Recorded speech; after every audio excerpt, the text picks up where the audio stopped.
बोले छोटी रानी गहरी नींद में सोई गई।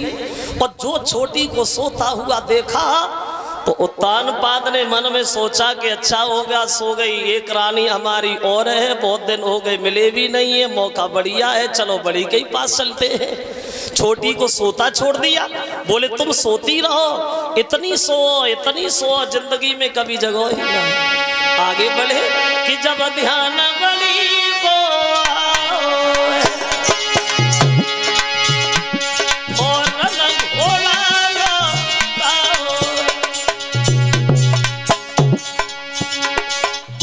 चले छोटी को छोड़ के बड़ी के घर, इसलिए तो दो पत्नियां ठीक रहती घर। जब ध्यान बड़ी को आओ देखो घोड़ा आओ।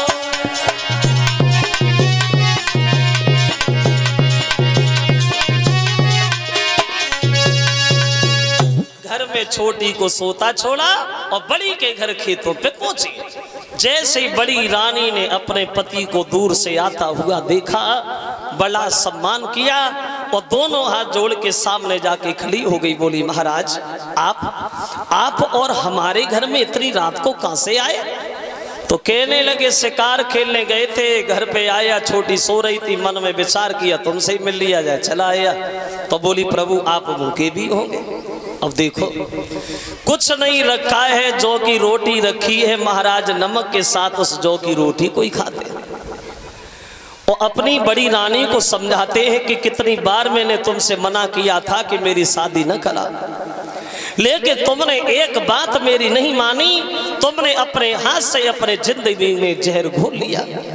तो बड़ी बोली महाराज तो तुम क्यों परेशान हो रहे हो? अरे तुम तो सुखी हो ही ना, और पत्नी को चाहिए क्या? जिसका पति सुखी है तो पत्नी पहले से ही सुखी है।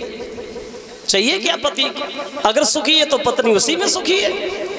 सुहागिन बही है और जो पिया के मन भाए, और अभागिन बही है जो दिल से उतर जा।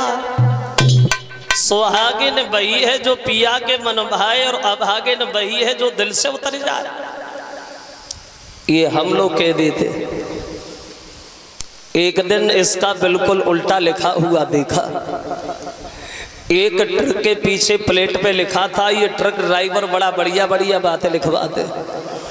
उस ट्रक के पीछे प्लेट पे लिखा हुआ था कि नार बही जो पिया मन भाए, नार बही जो पिया मन भाए, और पिया बही जो रोजाना पी के ही घर जाए।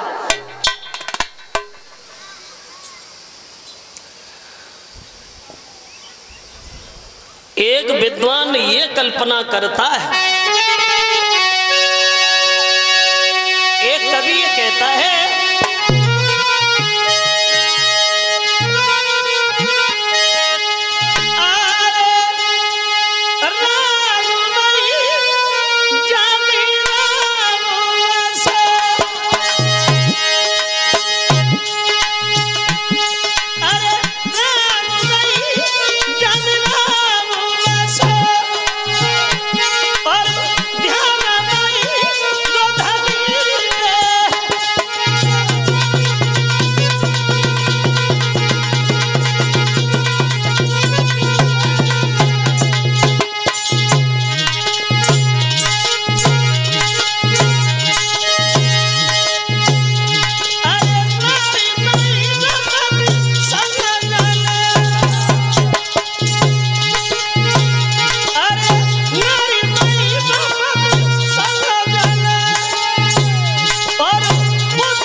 बड़ी के घर रुके हैं महाराज। देवर्षि नारद की बात सच भई, बड़ी रानी गर्भ धारण करती हैं। और जब सुबह हुआ तो छोटी के घर के लिए चले। अंधेरी में निकले गए, कहीं जगह ना गई हो चले तो क्या देखा कि छोटी रानी के महल के केबाड़ खुले हैं और बीच दरवाजे पे ही खड़ी है, दो हाथ करियाए पे रखे हुए। और जो दूर से आत वह देखो भागी और रास्ता में घेर ले। इधर आ, इधर आ, कहाँ रहे? पूरी रात हम घर में अकेले बने रहे, पूरी रात हम अकेले करवटें बदलते रहे, अब बोल ही नहीं रहे डर की वजह से, खड़े चुपचाप। छोटी बोली मौन क्यों खड़े हो? मैंने क्या कहा? तुम पूरी रात भर रहे कहां? नहीं बताओगे? नहीं बताओगे? हमें पता है तुम कहां रहे। और बोली घर रहे और जान भी ले रही धमकाई, और बात न की करियो याद रे जब कसम हमारी खाई। उस दिन हमारी कसम खा रहे थे, मुझसे कभी बोलेंगे नहीं, बात नहीं करेंगे, फिर तुम क्यों? जब घर की नारी सतरानी है सोई वो पेट में पानी है।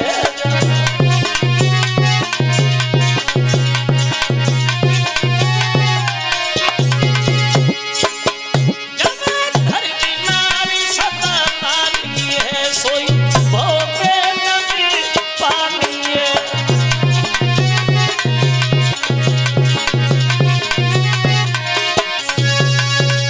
छोटी बोली उस दिन हमसे कह रहे तुम मुझसे बोलेंगे नहीं, बात नहीं करेंगे, फिर तुम गई क्यों?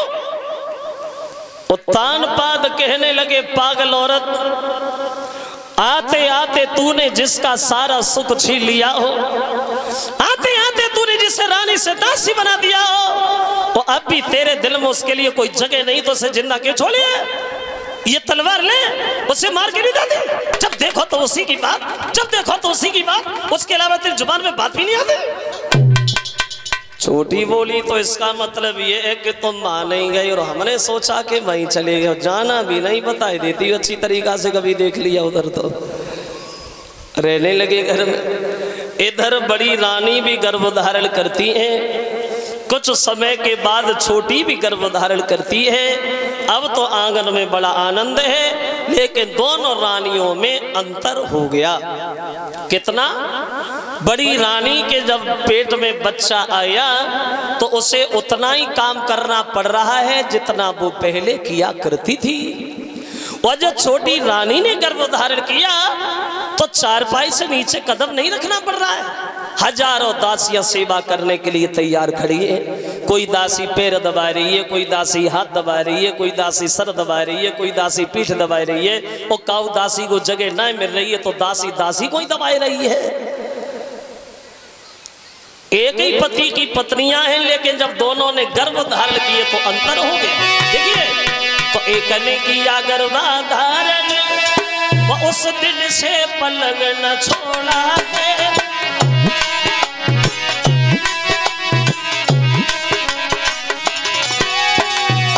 देखो, एक ने किया गर्भाधारण, उस दिन से पलंग न छोड़ा है।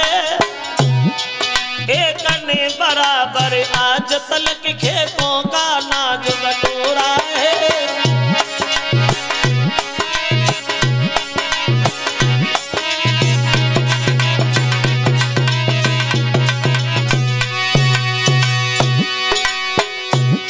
दोनों रानियों में अंतर तो था, लेकिन जब दोनों के लड़का पैदा हुए उन बच्चों में भी अंतर, उनमें भी फर्क। कितना? एक राजकुमार कहलाएंगे, पलना में पाला जाता है। एक दुखिया को लाल सुवाई में को पत्तों पर डाला जाता है।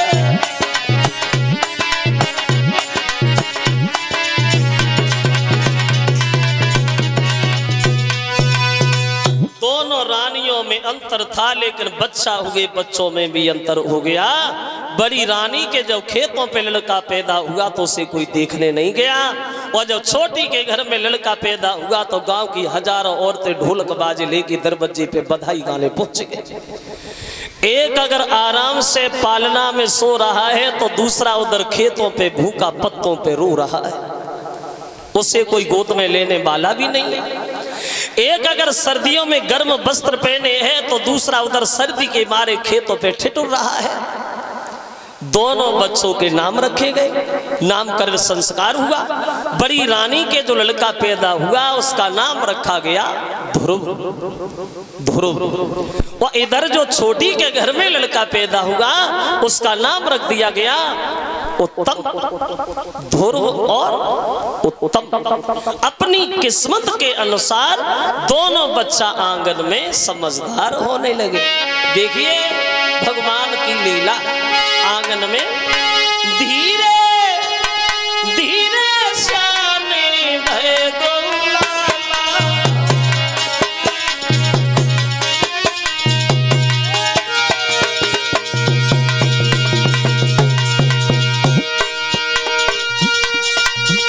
देखन में बड़े बलू कयो मर गए बाला। समझदार हुए हैं दोनों बालक घर में। वो एक दिन उत्तम ध्रुव से जाके मिला और बोले भैया ध्रुव इधर आइए।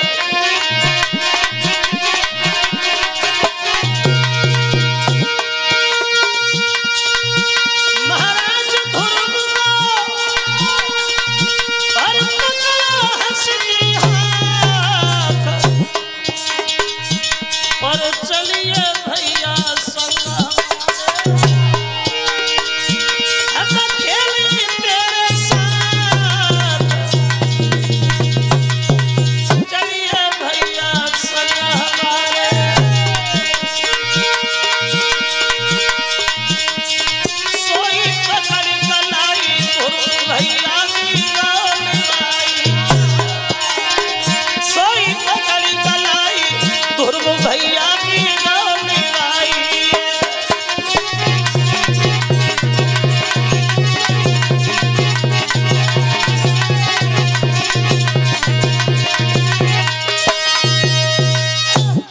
से उत्तम खेतों पे मिला। बोले भैया अकेले बने रहते हो, घर में अच्छा नहीं लगता होगा, चलो हमारे साथ, हम दोनों भाई साथ साथ खेलेंगे। और उत्तम ध्रुव को अपने साथ लेके गया तो दोनों बच्चा पूरे दिन खेलते रहे। तो शाम के समय ये उत्तानपाद के दरबार में प्रवेश कर गए, जहाँ महाराज का दरबार लगा है। दोनों बच्चा दरबार में अंदर प्रवेश करते हैं। और जैसे ही दोनों बच्चों को एक साथ देखा महाराज उत्तानपाद, तो उत्तानपाद मन में बड़े मगन हुए। मन में सोचा परमात्मा तुम्हारी बड़ा कृपा रही, चलो हमारे बच्चों में तो प्रेम है ही है, पत्नियों में नहीं बनी तो कोई बात नहीं। और पिता को चाहिए क्या, जिसकी संतान सुखी है तो पिता उसी में सुखी है। कलश वाली कन्याएं सामने खड़ी हो जाए। जिन लोगों ने कलश भरे हैं वो आगे आ जाए। अब उत्तानपाद मन में एक बात और सोचते हैं कि उत्तम तो हमारे पास ही रहता है, या ध्रुव पहली बार आया है, हम उत्तम को नहीं ध्रुव को गोद बिठाएं। उत्तम जमीन पे खड़ा हो गया और ध्रुव को गोदी में गद्दी पे बैठा लिया। अब दरबार में चर्चा होने लगी, बातें होने लगी, बातें करने लगे लोग। भैया पिता हो तो महाराज जैसा हो। जितना ही महाराज छोटी रानी को मानते वो उतना ही बड़ी को मानते, और फिर पिता तो बराबर होता है। लेकिन एक बात ये भी ध्यान जरूर रखना, जहाँ चार आदमी होते हैं इकट्ठे बैठे होते, वो चारों एक ही विचारों के नहीं होते, अलग अलग विचारों के होते। उन लोगों के बीच में एक नीच बुद्धि वाला आदमी और बैठा हुआ था। नीच बुद्धि वाला कौन? चुगला चूक तो है नहीं, ओ बस गाय कहो चाहे रोए, ओ घर घर फूट कराई दे, वो करे एक के दोए। जो नीच होते जिन्हें कहते चुगला, वो ऐसे लोग अपनी आदत में कभी सुधार नहीं करते। जैसा हमने कल बताया था कि आदत वाला आदमी अपनी आदत कभी नहीं छोड़ता। चुगल से मन की बात कहो, पर चुगलो कब ना चूके गो। वो अंधे पे भैंसिया कुतबई हो तो 9 की 11 कूते गो। पेड़ के नीचे ऊँट करो तुम पत्ता ही पत्ता सूते गो, और कुत्ते कितनो समझियो पर टांग उठाए गए। यानी आदत वाला आदमी अपनी आदत नहीं छोड़ पाता। तो उस चुगला को ये दृश्य बिल्कुल अच्छा नहीं लगा और वो चुपचाप निकला और दरबार से दबे पांव निकल गया और छोटी के जाके घर में छोटी से बोला, महारानी तुम्हारा तो घर में कोई सम्मान ही नहीं करता है। तूने कैसे जाना? जाना नहीं है, आंखों से देखे आ रहा हूं, आंखों से। वो महाराज का प्यार तो उस बड़ी रानी से जो खेतों में रहती है। तुम्हारा लड़का दरबार में जमीन में ऐसे खड़ा है जैसे मान उसका दुनिया में कोई नहीं। और वो दासी का लड़का महाराज की गोद में बैठा है, मुझसे तो देखा नहीं गया, मैं चुपचाप धीरे से लेकर आया। जो ये शब्द कहे को रोकने वाला है छोटी रानी को, भागी और दरबार में जाकर के ध्रुव को गोद से उठाया और गाल पे तमाचा दिया और दूर फेंक दिया। कमीन, तेरी इतनी बड़ी हिम्मत जो तू राजा की गोदी बैठ गया? अरे तेरी किस्मत में राजा की गोदी कहां लिखी है ध्रुव? अब बोली,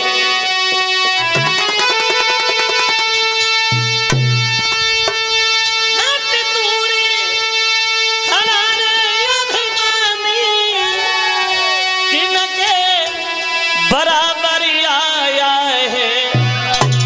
अपने पति से बोली, अकल तुम्हारी और कट गई है, गोदी में गधा चलाया है।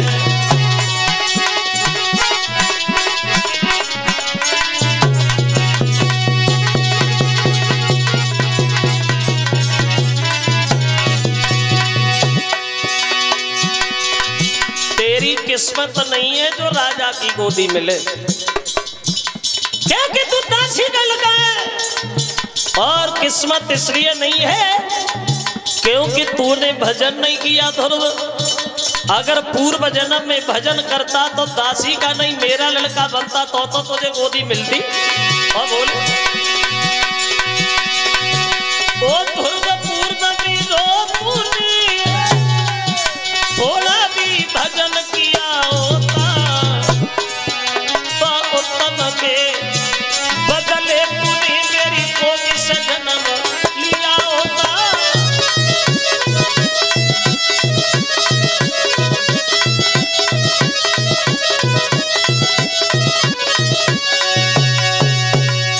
किस्मत नहीं है तेरी जो गोदी राजा की मिले, क्योंकि तू दासी का लड़का है।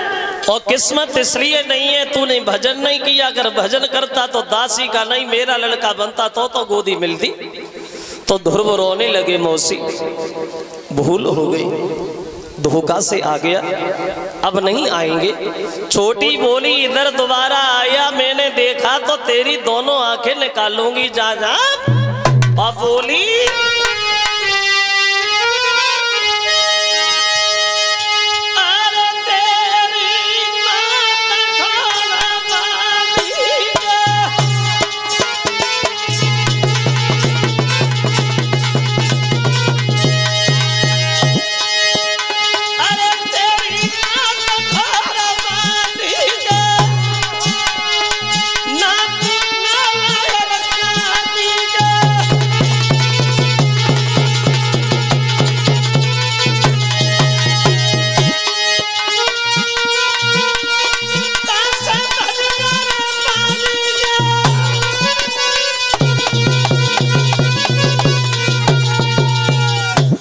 चाप ने खलिया इधर देख लिया तेरी दोनों आंखें निकालूंगी जा जा। ध्रुव रोते उगे चले अपनी माँ के पास और देखो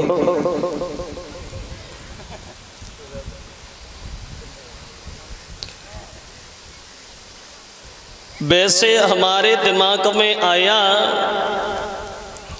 छोटी रानी ने ये सच कहा था कि तूने भजन नहीं किया इसलिए तू दासी का लड़का बना। और वैसे अगर सोचा जाए तो ये बात भी सच है। जो हमारे बड़े बड़े लोग यहाँ बैठे हैं इन्हें अनुभव ज्यादा होगा अपने जीवन में। आपने कभी देखा हो, अंदाज किया हो, ज्यादा पैसे वालों के घर जन्म हर किसी को मिलता भी नहीं है। तुम खुद अंदाज लगाओ, जो लोग करोड़पति हैं, उद्योगपति हैं, जिन्हें ये नहीं पता कि मेरे घर में पैसा कितना है, अगर वो लोगों के घरों में देखो तो किसी के एक है तो किसी के एक भी नहीं है, और किसी के एक है भी वो किसी के काम का नहीं है। कोई अंधा है, कोई बहरा है, कोई पागल है, और जहाँ घुटना ना है पजे तमाम भगवान की दया से लाइन लगी है। तो हंस रहे हो, सांची कह रहे। यानी बड़े घर में जन्म हर किसी को नहीं मिलता।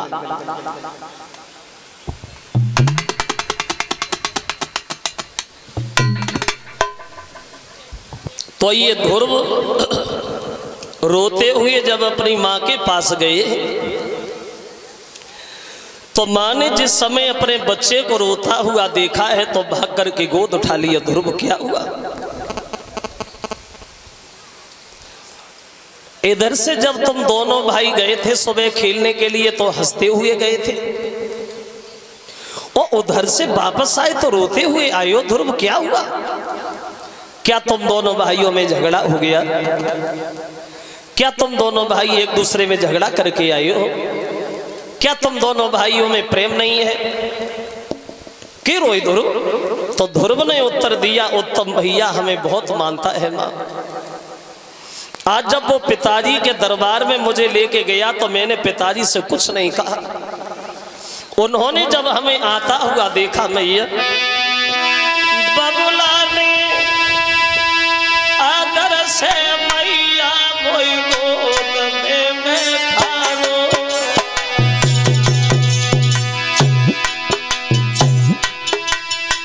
मौसी ने पकड़ी पाई रे अकेला मैया मारो।